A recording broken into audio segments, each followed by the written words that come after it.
So the first thing I was going to ask you is, why have I never heard of Yayoi Kusama, and should I be ashamed of myself? Yes.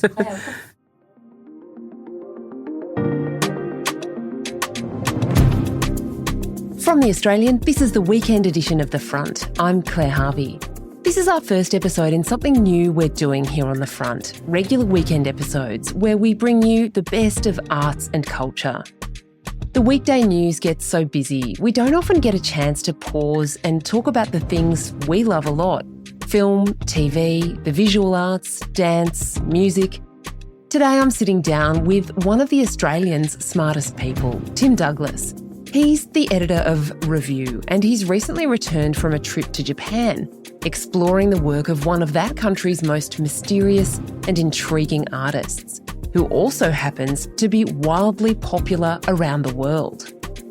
You can watch a video of my interview with Tim and see some of Yayoi Kusama's heart-burstingly bright and optimistic work right now at theaustralian.com.au. There's an island called Naoshima between Hiroshima and Osaka.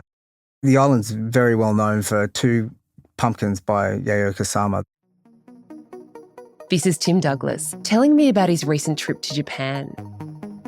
Two things to know. Yayoi Kusama is famous for huge sculptures of pumpkins, like we're talking 6 metres tall, 5.5 metres across, giant pumpkins, painted in her signature motif, polka dots.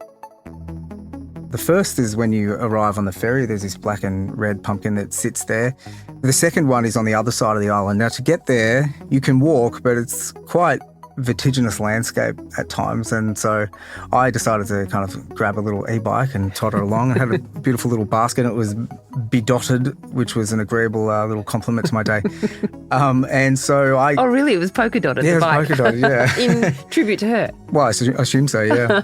And so I tottered on up the hill, and you kind of get to the Benassi House Museum, and just below that is this pumpkin that's literally called Pumpkin. It's on a pier, and it's been there since 1994. A couple of years ago, that pumpkin was washed away in a typhoon, and it was painstakingly remodelled and reworked and replaced a couple of years ago. I think it's a real metaphor for Kusama herself, because there's this pumpkin perched, there's a lot of peace here, precariously on a pier. It's kind of framed by the beautiful mountains of the Kawaga Prefecture in the background. You know, it sits there on this precipice, exposed to the elements, and it feels like it could be just one calamitous event away from terminal decline, and yet it endures. It's this beautiful beacon of hope and beauty at the end of the world. Kusama is herself a beacon of hope and beauty. She's 95 years old, and today she's the biggest-selling artist in the world. Her works are acclaimed by the great critics and curators, and by the masses, because her work just happens to be perfect for Instagram. But Yayoi Kusama lives alone in a psychiatric hospital in Japan, and she's been there since the 1970s. She had a childhood of deep trauma. Some of it was shared with the whole nation of Japan, and some of it was as intimate as you can get. Tim, I was horrified to discover the other day that the world's biggest selling artist is someone I've never heard of. Why have I never heard of Yayoi Kusama? Well, you shouldn't be ashamed about that, Claire, because in fact it's been part of her struggle as an artist for 8 decades now to gain that kind of global recognition. She was born in 1929, of course, just before the immense national trauma that Japan went through of World War II. But there's a very personal story of trauma and difficulty in her life, isn't there? What happened to her? Kusama, at the age of about 8, began having these hallucinations, these polka dots. That has been the kind of prevailing narrative of her practice for now, 85 years. She had a difficult childhood. Her mother certainly did not encourage her art, in fact would tear it up in front of her. Having an artist in the family at that time, of course a very conservative time in Japanese history, was to bring shame on the family. Her father was basically an absent dad. Her mother would send her on kind of espionage attempts to watch his many extramarital activities with other women, and she has spoken quite publicly about the sort of lifelong effect and fear of sex, in fact, that has engendered in her.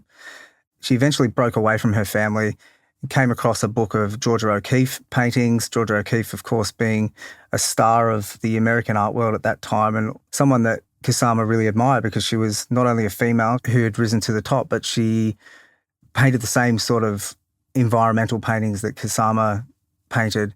And so she got in touch with Georgia O'Keeffe. Georgia O'Keeffe responded and gave her the numbers of some people in America. And Kusama decided in 1956 it was time for her to fulfill this prophecy she had that she would rise to the top. She left for New York, climbed the Empire State Building and kind of said to herself, here we go.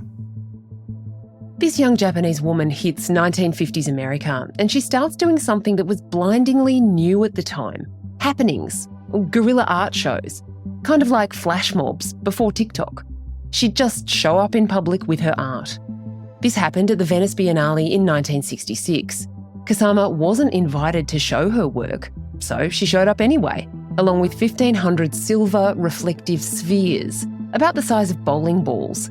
She spread them across the ground right in front of the fancy art show, and she stood in the middle of them wearing a gold kimono. It was quite a sight, and it was a direct poke at the self-absorption of the art world. That set her on the path to becoming one of the world's most provocative and talked about artists, although she had many years of struggle ahead.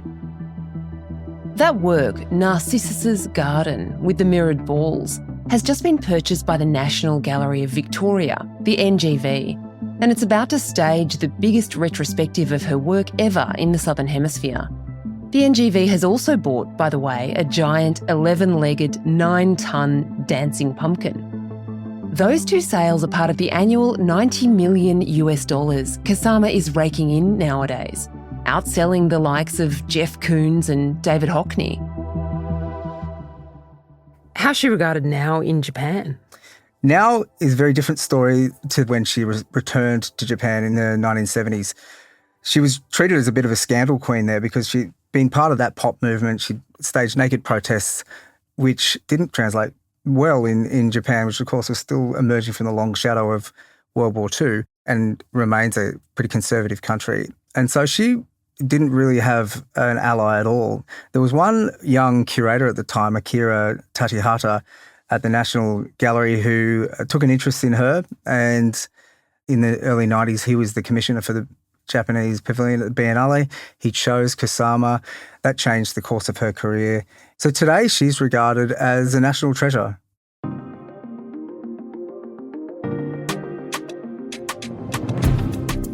Coming up, what life is like now for Yayoi Kusama.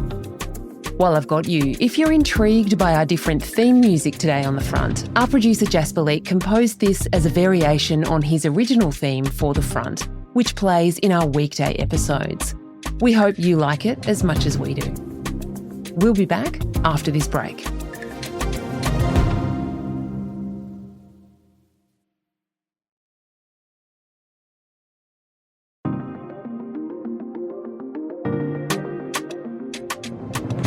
I love the image of you on the polka dotted bike. You sound like you were the most conspicuous person on the island that day. Probably. What took you to Japan in the first place? Was this the point of the trip? Not initially, though when I was there was an opportunity to get to Naoshima presented itself, and I grabbed that with both hands because I'd been wanting to go there for 10 years or so. While I was there, I met Mr. Tachihata, who is a cultural giant in Japan. He was the former director of the National Gallery in Osaka. He's also an acclaimed poet, and he is one of Kusama's closest friends.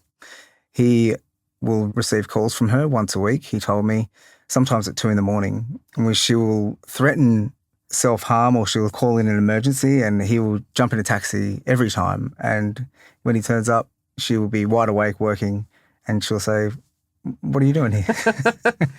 And so they have a curious relationship. It's not romantic in any way, but they are lifelong friends, and they read poetry to each other, and he will listen as she sings songs to him. And it's a very sweet, but also a seriously professional relationship too. It's interesting when artists achieve late life success, when anyone who is old becomes famous. She's especially vulnerable, obviously, because she has this mental health condition that she's lived with for so long. Is she okay? She has such a great team of medical professionals.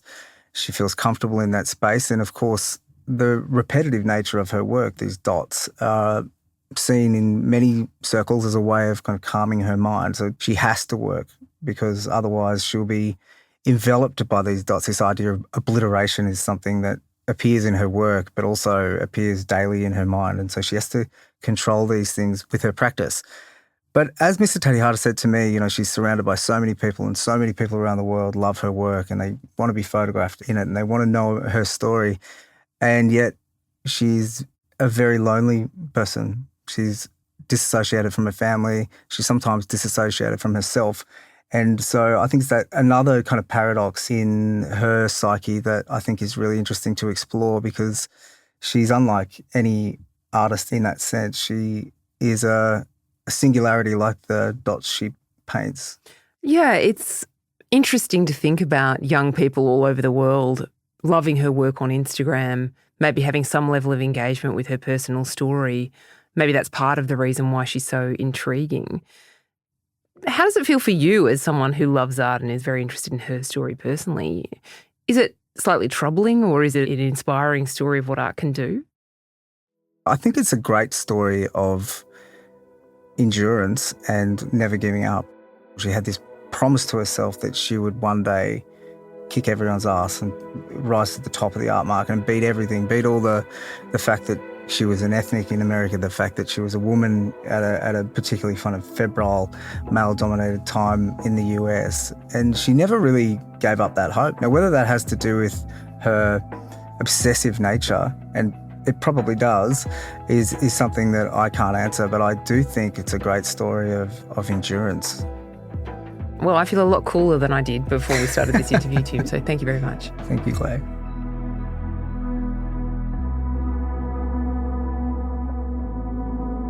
Tim Douglas is The Australian's review editor. His beautiful section is available inside The Australian today. I'd recommend buying the print copy at your local shop, by the way. Review is a great weekend treat in our house.